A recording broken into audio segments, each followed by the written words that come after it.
Hey, hello. So our topic was phase rule in which we saw three videos. Today topic is the some days ago that I did an equation drive on the degrees of freedom. I will derivation that equation today. The equation is f equal to c minus p plus 2. So let's start without saying more. First, we need to remember that a system and a few components in that system, and those components are located in a few phase. We have already read the phase and component. If no one has seen it, then watch the three videos before me, then watch these videos. There are videos link in the description box. Let's see what the system will look like. তো আমরা সিস্টেমটা দেখলাম, সিস্টেমটা অনেকটা এইরকমই, ঠিক আছে। তো এই সিস্টেমটার মধ্যে কিছু কম্পোনেন্ট আছে এবং কম্পোনেন্টগুলি কিছু ফেজের মধ্যে ডিস্ট্রিবিউট আছে।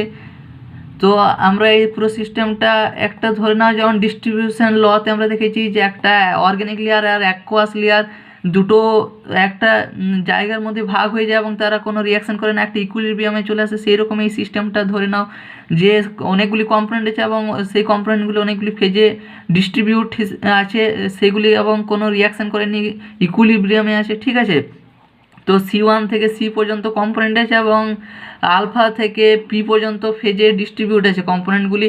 তাহলে এই সিস্টেমটি পুরোপুরি আমাকে এক্সপ্রেস করতে গেলে কি কি বলতে হবে আমাকে? প্রথমে আমাকে বলতে হবে যে কিছু ভেরিয়েবলস বলতে হবে, ঠিক আছে। তো কিছু ভেরিয়েবলস বলতে হবে।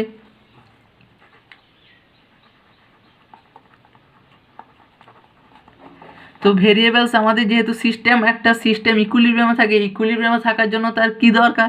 তার টেম্পারেচার এবং প্রেসার ফিক্সড থাকা দরকার, অর্থাৎ নির্দিষ্ট থাকা দরকার। টেম্পারেচার প্রেসার যদি চেঞ্জ হয়ে যায় তাহলে আমাদের সিস্টেমটা ইকুইলিব্রিয়ামে থাকতে পারে না। সেহেতু তাদের ফার্স্ট ভেরিয়েবল হচ্ছে টেম্পারেচার আর প্রেসার মাস্ট বি ফিক্সড। যদি চেঞ্জ হয়ে যায় টেম্পারেচার প্রেসার তাহলে আমাদের এই সিস্টেমটার কোনো ভ্যালুই থাকবে না, অর্থাৎ এটা ইকুইলিব্রিয়ামেই থাকবে না। তাহলে আমরা গিবস ফেজ রুল ড্রাইভ করতে পারবো না। তাহলে এটা আমাদেরকে ধরে নিতে হবে সিস্টেমটা পুরো ইকুইলিব্রিয়ামে আছে এবং টেম্পারেচার আর প্রেসার কনস্ট্যান্ট আছে, অর্থাৎ টেম্পারেচার আর প্রেসার আমাদের হচ্ছে মেন ভেরিয়েবল, ঠিক আছে। Main variable temperature and pressure. তাহলে এখান থেকে আমাদের ভেরিয়েবলস কতগুলি হলো? ভেরিয়েবলস 2। তাছাড়াও শুধু টেম্পারেচার প্রেসার কনস্ট্যান্ট থাকলে কি সিস্টেমটা পুরোটা ইকুইলিব্রিয়াম থাকতে পারে? তা নয়, নিশ্চয়ই আরও কিছু থাকতে পারে। তাহলে এদের মধ্যে কি থাকতে পারে? কনসেন্ট্রেট থাকতে পারে, আরেকটা variable concentrate.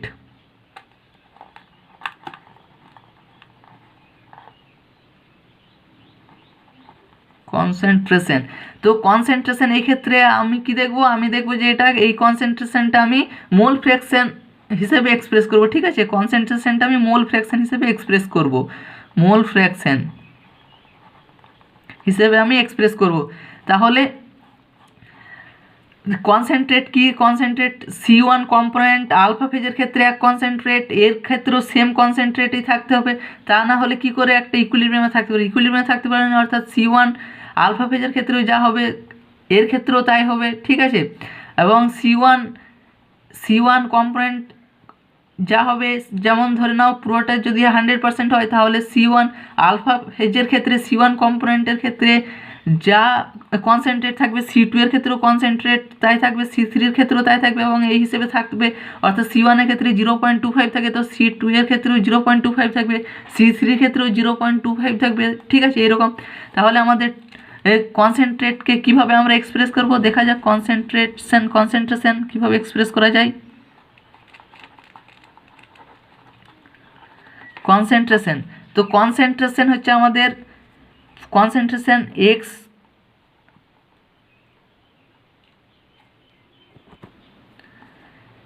x1 alpha plus x2 alpha plus x3 alpha dot এরকম থাকবে। অর্থাৎ কম্পোনেন্ট 1 এর ক্ষেত্রে থাকবে, কম্পোনেন্ট 2 এর ক্ষেত্রে আলফা ফেজের ক্ষেত্রে দেখছি, ঠিক আছে, তো এরকম প্লাস থাকবে। তাহলে আর কম্পোনেন্ট কী থাকতে পারে? বিটা ফেজের ক্ষেত্রে দেখব, অর্থাৎ কনসেন্ট্রেশন মোল ফ্র্যাকশন হয়, এটা mole fraction 1 beta plus mole fraction 2 beta plus mole fraction 3 beta dot dot এরকম থাকবে। আবার গামা ফেজের ক্ষেত্রেও তাই থাকবে, mole fraction 1 gamma plus mole fraction 2 gamma plus mole fraction 3 gamma এরকম থাকবে। তাহলে পুরো সিস্টেমটার মধ্যে টোটাল কনসেন্ট্রেশন কতগুলি থাকবে, কীভাবে এক্সপ্রেস করব? টোটাল কনসেন্ট্রেশন মানে এই সিস্টেমটার মধ্যে টোটাল কনসেন্ট্রেশন কতগুলি থাকবে। তাহলে টোটাল কনসেন্ট্রেশন কী থাকবে? তো আলফা ফেজের ক্ষেত্রে C1 থেকে C পর্যন্ত হচ্ছে, আর প্রত্যেকটা ফেজের জন্য হচ্ছে, তাহলে প্রত্যেকটা ফেজের জন্য এবং প্রত্যেকটা কম্পোনেন্টের জন্য, অর্থাৎ total component multiplied of total phase. তাহলে আমাদের total component multiply of total phase যদি করি তাহলে আমাদের কী বেরিয়ে যাবে? Total concentration. তাহলে টোটাল কনসেন্ট্রেশনের সি ইন্টু পি হলো টোটাল কম্পোনেন্ট, এই সি মানে হচ্ছে কম্পোনেন্ট, ঠিক আছে, total component into total phase. তাহলে আমাদের টোটাল কনসেন্ট্রেশন বেরোলো। এবার আমরা কী দেখব? টোটাল ভেরিয়েবল কতগুলি হলো? তাহলে total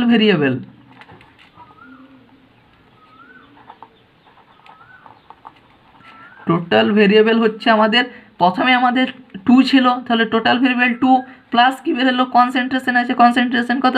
total concentration C into P, তাহলে সি ইন্টু পি অর্থাৎ সিপি, 2 ইন্টু সিপি। তাহলে এটা আমাদের হলো টোটাল ভেরিয়েবল, ঠিক আছে। সবসময় শুধু টোটাল ভেরিয়েবল হলেই কিন্তু হয় না কিছু, তো আমাদের সিস্টেম কিছু রেস্ট্রিকশানও থাকে, ঠিক আছে। এই সিস্টেমটা যেহেতু ইকুইলিব্রিয়ামে আছে তাহলে কিছু নিশ্চয়ই ফিক্সড থাকবে সিস্টেমটার মধ্যে, সেই ফিক্সড জিনিসগুলো কিছু রেস্ট্রিকশানগুলো বাদ দিতে হবে, ঠিক আছে। তো আমাদের রেস্ট্রিকশান দেখব। রেস্ট্রিকশান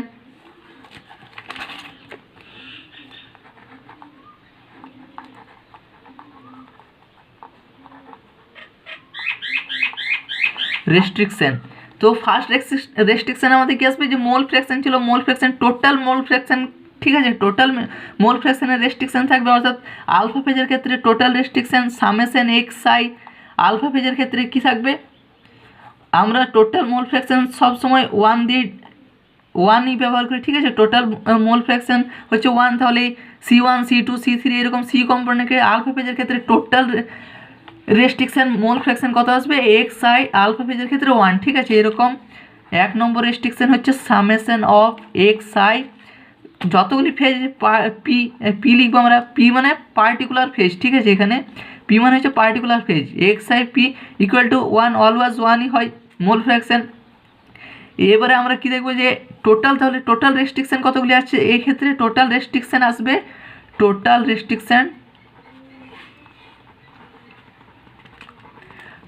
রেস্ট্রিকশান আসবে নাম্বার অফ ফেজ, যতগুলি ফেজ থাকবে প্রত্যেকটা ফেজের ক্ষেত্রেই তো মোল ফ্র্যাকশন আসবে, টোটাল মোল ফ্র্যাকশন টোটাল ফেজের ক্ষেত্রে আসবে, তাহলে টোটাল নাম্বার অফ ফেজ, যতগুলি ফেজ থাকবে ততগুলি ফেজের ক্ষেত্রে আমাদের রেস্ট্রিকশান আসবে।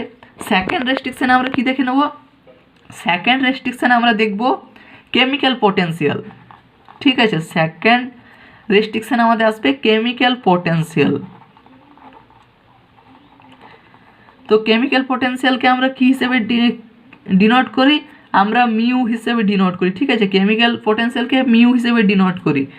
তো এই কেমিক্যাল পোটেন্সিয়ালটা কীভাবে আমরা এক্সপ্রেস করবো? তার আগে আমরা এই কেমিক্যাল পোটেন্সিয়ালটা অনেকটা গিভস ফ্রি এনার্জি হিসেবে আমরা বলতে পারি, কিন্তু আই নো যে গিভস ফ্রি এনার্জি, এই ক্ষেত্রে আমরা গিভস ফ্রি এনার্জি ইউজ করতে পারি না সায়েন্টিফিক্স, কারণ গিভস ফ্রি এনার্জি হচ্ছে পার মোল হিসেবে বলা হয়, কিন্তু আমি জাস্ট জেনারেলি কনসেপ্ট বোঝানোর জন্য গিভস ফ্রি এনার্জি দিয়ে বোঝাচ্ছি, ঠিক আছে। কেমিক্যাল পোটেন্সিয়াল তাহলে এই সিস্টেমের ক্ষেত্রে ধরো C1 কম্পোনেন্টের ক্ষেত্রে, সরি আলফা ফেজের ক্ষেত্রে, আলফা ফেজের C1 কম্পোনেন্টের কেমিক্যাল পোটেন্সিয়াল বা গিভস ফ্রি এনার্জি যা বিটা ফেজের C1 এর ক্ষেত্রেও তাই থাকতে হবে, কারণ এই দুটি যদি প্রত্যেকটা ফেজে যদি কম্পোনেন্ট একই কম্পোনেন্টের ক্ষেত্রে যদি তাদের গিভস ফ্রি এনার্জি যদি আলাদা হয়ে যায় তাহলে তারা কোনো দিনই ইকুইলিব্রিয়ামে থাকতে পারে না, সেই জন্য তাদের গিভস ফ্রি এনার্জি একই আছে, অর্থাৎ তাদের কেমিক্যাল পোটেন্সিয়ালও সেম। C1 আলফা ফেজের ক্ষেত্রেও যা কেমিক্যাল পোটেন্সিয়াল, বিটা ফেজের ক্ষেত্রেও C1 এর কেমিক্যাল পোটেন্সিয়াল তাই, গামা ফেজের ক্ষেত্রেও C1 কেমিক্যাল পোটেন্সিয়াল তাই, সমান ইকুয়ালস টু এই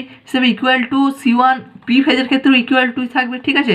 তাহলে এই আমাদের কেমিক্যাল পোটেন্সিয়ালটা কীভাবে এক্সপ্রেস করব? দেখো এক্সপ্রেস কীভাবে করব? Mu 1 alpha equal to mu 1 beta equal to mu 1 gamma equal to dot dot dot equal to কি মিউ 1 পি পর্যন্ত ফেজ আছে, অর্থাৎ প্রত্যেকটাই কি হচ্ছে? কম্পোনেন্ট 1 আলফা ফেজের ক্ষেত্রে, আলফা ফেজ এবং বিটা ফেজের ক্ষেত্রে সমান থাকবে কেমিক্যাল পোটেন্সিয়াল, কেমিক্যাল পোটেনশিয়াল গামার ক্ষেত্রেও সেম থাকবে, সমান থাকতে হবে কম্পোনেন্ট 1 এর ক্ষেত্রে, ঠিক আছে।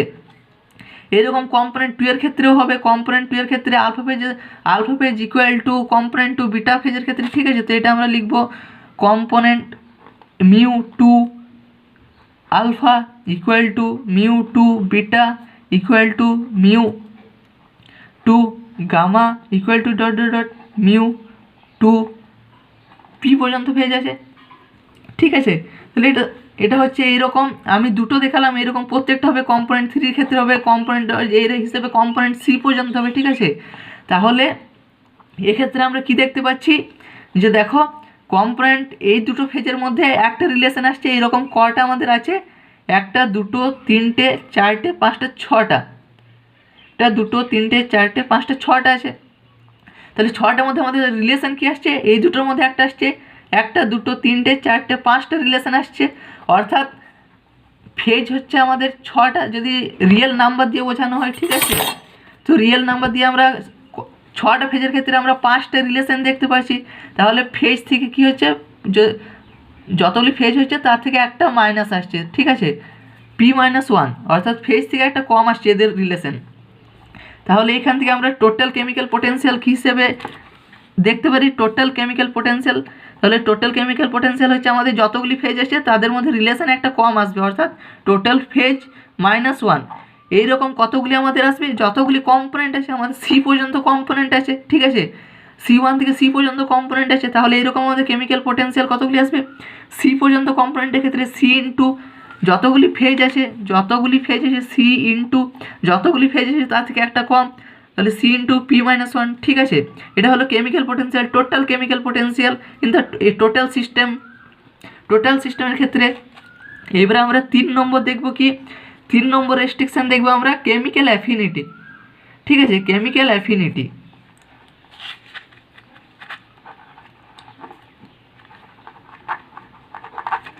Chemical affinity,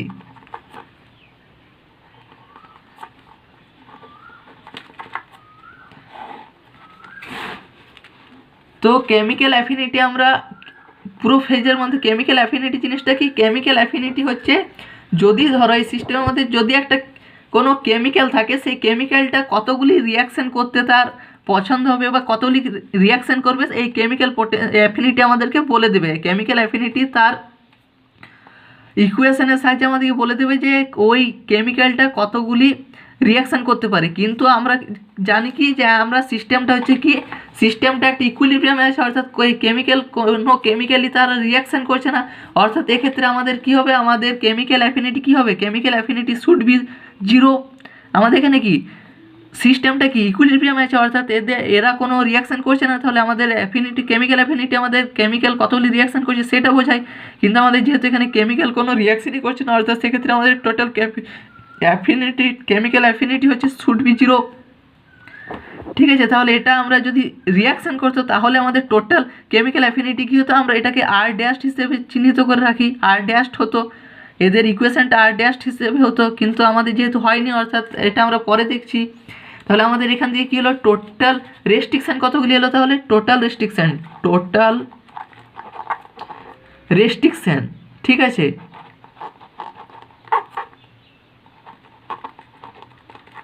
total restriction. তো টোটাল রেস্ট্রিকশান আমাদের প্রথমে কী এসেছিলো, টোটাল রেস্ট্রিকশান ফার্স্ট এসেছিলো পি নাম্বার অফ ফেজ, যতগুলি ফেজ তাহলে পি প্লাস, তারপরে আমাদের এসেছিলো কি টোটাল কেমিক্যাল পোটেনশিয়াল, ঠিক আছে, পুরো সিস্টেমটা টোটাল সিস্টেমের মধ্যে টোটাল কেমিক্যাল পোটেনশিয়াল হচ্ছে আমাদের সি ইন্টু P-1, তাহলে plus C into P-1 plus আমাদের কেমিক্যাল অ্যাফিনিটি ছিল, কেমিক্যাল অ্যাফিনিটি R ড্যাশ হিসেবে আমরা লিখেছি, ঠিক আছে। তো এটা হলো আমাদের টোটাল রেস্ট্রিকশান। এবার আমাদের এই টোটাল রেস্ট্রিকশানটা টোটাল ভেরিয়েবল থেকে বাদ দিতে হবে, ঠিক আছে। সেটা আমরা দেখে নিই কি এবারে টোটাল ভেরিয়েবল,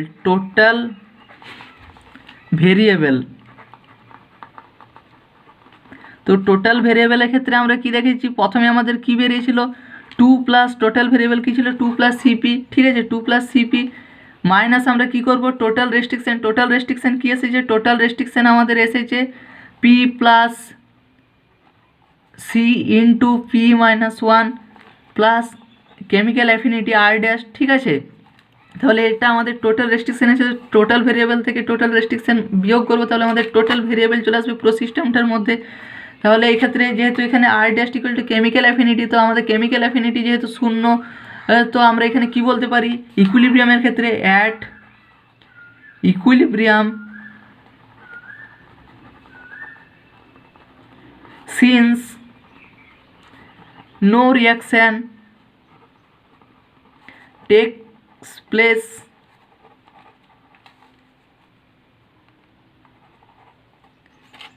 affinity equation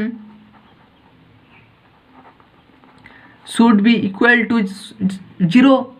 অর্থাৎ এদের আমাদের কেমিক্যাল যেহেতু সিস্টেমটা আগেই বললাম যে ইকুইলিব্রিয়াম আছে, অর্থাৎ এদের কেমিক্যাল অ্যাফিনিটি 0 হবে। অর্থাৎ আমরা এই ইকুয়েশনটা এবারে সাজিয়ে লিখি, ঠিক আছে। তাহলে আমাদের 2 + CP ব্র্যাকেট হাটিয়ে দিই মাইনাস পি প্লাসে মাইনাসে minus C C C into P আছে, তাহলে সিপি হবে মাইনাসে মাইনাসে প্লাস সি, আর এটা শূন্য, আমাদের কেমিক্যাল অ্যাফিনিটি শুড বি শূন্য, তাহলে ছেড়ে দাও। এবারে আমরা এটাকে লিখি, তাহলে আমাদের এখানে কী কাটছে, প্লাস সিপি মাইনাস সিপি কেটে যায়, তাহলে আমাদের ইকুয়েশনটা কী পড়ে রয়, C minus P plus two. ভালো করে ইকুয়েশনটা দেখে নেবে, এটাই পড়ে থাকে C minus P plus two. তাহলে আমাদের এটা কী বোঝাচ্ছে, C minus P plus two, এটা আমাদের টোটাল ভেরিয়েবল বোঝাচ্ছে। Total variable that's called degrees of freedom. তাহলে total variable equal to degrees of freedom, F equal to, তাহলে আমাদের এখান থেকে চলে এলো যে F equal to C minus P plus two, ঠিক আছে। এই সূত্রটা আমাদের ইকুয়েশনটা এইখান থেকে প্রমাণিত হয়ে গেল, total variable equal two total degrees of freedom. আবার আমি প্রথম দিকে কী কী হয়েছে প্রথম থেকে আমি বলে দিই। ফার্স্ট আমাদের ছিল কি, একটা সিস্টেম ছিল যেটা আমাদের ইকুইলিব্রিয়ামে ছিল, ঠিক আছে, যেখানে C1 থেকে C পর্যন্ত কম্পোনেন্ট ছিল, কম্পোনেন্টগুলি ওই আলফা ফেজ থেকে পি ফেজ পর্যন্ত ডিস্ট্রিবিউট ছিল, ঠিক আছে। তো এই ক্ষেত্রে আমাদের সিস্টেমটা পুরো এক্সপ্রেস করার জন্য কিছু ভেরিয়েবলস বলতে হবে, কিছু রেস্ট্রিকশন থাকবে তার মধ্যে, সেই ভেরিয়েবলস রেস্ট্রিকশনগুলো বলতে হবে। ভেরিয়েবলস ফার্স্ট, যেহেতু এটা ইকুইলিব্রিয়াম আছে সেহেতু তাদের টেম্পারেচার প্রেসার স্থির ছিল, টেম্পারেচার প্রেসার স্থির দুটো ভেরিয়েবলস। এখান থেকে তাদের কনসেন্ট্রেশন দেখেছি, কনসেন্ট্রেশনটা ছিল যতগুলি কম্পোনেন্ট আছে মাল্টিপ্লাইড বাই যতগুলি ফেজ আছে ততগুলি কনসেন্ট্রেটে থাকবে পুরো সিস্টেমটার টোটাল রেস্ট্রিকশন টোটাল কনসেন্ট্রেশন। এবারে আমাদের টোটাল ভেরিয়েবল কী হলো, টোটাল ভেরিয়েবল হলো, যেহেতু আমরা আগেই 2 পেয়েছি, 2 প্লাস এই আমাদের C into P total concentration total সিস্টেমের ক্ষেত্রে, তাহলে 2 + CP। এবারে শুধু ভেরিয়েবলস থাকলে হয় না, কিছু রেস্ট্রিকশনও থাকা দরকার, সেই রেস্ট্রিকশনগুলো থাকা দরকার নয়, অবশ্যই থাকবে। সেই রেস্ট্রিকশনগুলো আমাদেরকে বাদ দিতে হবে। সেই রেস্ট্রিকশনগুলো ফার্স্টে হলো টোটাল আমাদের যে আলফা ফেজের ক্ষেত্রে যে কম্পোনেন্টগুলি আছে, কম্পোনেন্টগুলির মধ্যে টোটাল যে মোল ফ্র্যাকশন আছে সেগুলি সামেশন করেছি, summation XIP equal to 1 total restriction. তাহলে এখান দিয়ে মোল ফ্র্যাকশনের ক্ষেত্রে টোটাল রেস্ট্রিকশন কি এসেছে, নাম্বার অফ ফেজ, যতগুলি ফেজ থাকবে ততগুলি আমাদের রেস্ট্রিকশন থাকবে। তারপরে রেস্ট্রিকশন আমাদের কি এসেছে, কেমিক্যাল পোটেন্সিয়ালকে আমরা মিউ হিসেবে ডিনোট করি, এবং কেমিক্যাল পোটেন্সিয়াল আলফা ফেজের ক্ষেত্রে কম্পোনেন্ট 1 এর ক্ষেত্রে যা হবে chemical potential equal to beta ফেজের ক্ষেত্রেও তাই হবে, কম্পোনেন্ট 1 এর ক্ষেত্রে গামা ফেজেও তাই হবে, এইভাবে কম্পোনেন্ট 2 এর ক্ষেত্রেও আলফা ফেজে যা হবে বিটা ফেজে তাই হবে। প্রত্যেকটা কম্পোনেন্টের ক্ষেত্রে প্রত্যেকটা ফেজেই সমান সমান থাকবে, ঠিক আছে। সেই রকমই লিখেছি μ1 alpha equal to μ1 beta equal to μ1 gamma equal to dot dot dot equal to μ1 P পর্যন্ত। এই হিসেবে যত আমাদের কি থাকবে, আমরা কি দেখলাম যে যতগুলি কম্পোনেন্ট আছে তার মধ্যে একটা কম তাদের রিলেশন আসছে, তাহলে পি পর্যন্ত আমাদের ফেজ আছে, তাহলে পি ফেজ থেকে 1 মাইনাস, আর যতগুলি কম্পোনেন্ট আছে ততগুলি কেমিক্যাল পোটেন্সিয়াল হবে, তাহলে সি ইন্টু পি মাইনাস 1। এখান থেকে আমাদের তারপরে নেক্সট আমাদের এসেছিলাম কেমিক্যাল অ্যাফিনিটি শুড বি 0। এটা তো আমরা আগেই জানলাম যে কোনো কেমিক্যাল অ্যাফিনিটি একটা কেমিক্যালের কতগুলি রিয়াকশান করতে পছন্দ করে সেইটা আমাদের জানতে সাহায্য করে। তো এখানে যেহেতু আমাদের সিস্টেমটা পুরোপুরি ইকুইলিব্রিয়াম আছে, কোনো রিয়াকশান হচ্ছে না, সেহেতু আমাদের কেমিক্যাল অ্যাফিনিটি 0। তাহলে আমাদের টোটাল রেস্ট্রিকশান এসেছিল P plus C into P minus 1 minus R ডেস্টকে আমরা পুরো সিস্টেমটার মধ্যে টোটাল কেমিক্যাল অ্যাফিনিটি ডিনোট করেছিলাম। নেক্সট আমরা টোটাল ভেরিয়েবলের ক্ষেত্রে দেখব টোটাল ভেরিয়েবল কী ছিল। ফার্স্ট টোটাল ভেরিয়েবল ছিল 2 + CP মাইনাস আমাদের টোটাল রেস্ট্রিকশন করেছি P + C। তো এই রিলেশনটা ঠিক আছে, এই রিলেশন আর ডেসটা আমাদের যেহেতু কেমিক্যাল অ্যাফিনিটি বোঝায়, তো কেমিক্যাল অ্যাফিনিটি আমাদের এটা আমরা বলতে পারি at equilibrium since no reaction takes place affinity equation equal to 0। তাহলে আমরা এই ইকুয়েশনটা যদি সাজিয়ে লিখি তাহলে এইরকম আসে, এই F equal to C - P+2। তাহলে এখান থেকে আমরা প্রুভ করতে পারি F equal to C - P+2। তো আজ আমরা জানতে পারলাম যে ডিগ্রিজ অফ ফ্রিডমের ইকুয়েশনটা F equal to C - P+2 কোথা থেকে এসেছে। তো এই ভিডিওটা যদি তোমাদের ভালো লেগে থাকে তাহলে লাইক করে দিও, এবং যদি কারো না ভালো লেগে থাকে সে ডিসলাইকও করে দিও। এতে আমার একটা আনন্দ অনুভূতি হয়, ঠিক আছে, নতুন নতুন ভিডিও বানানোর জন্য। তো একটা লাইক অবশ্যই দিও যদি ভিডিওটা ভালো লেগে থাকে।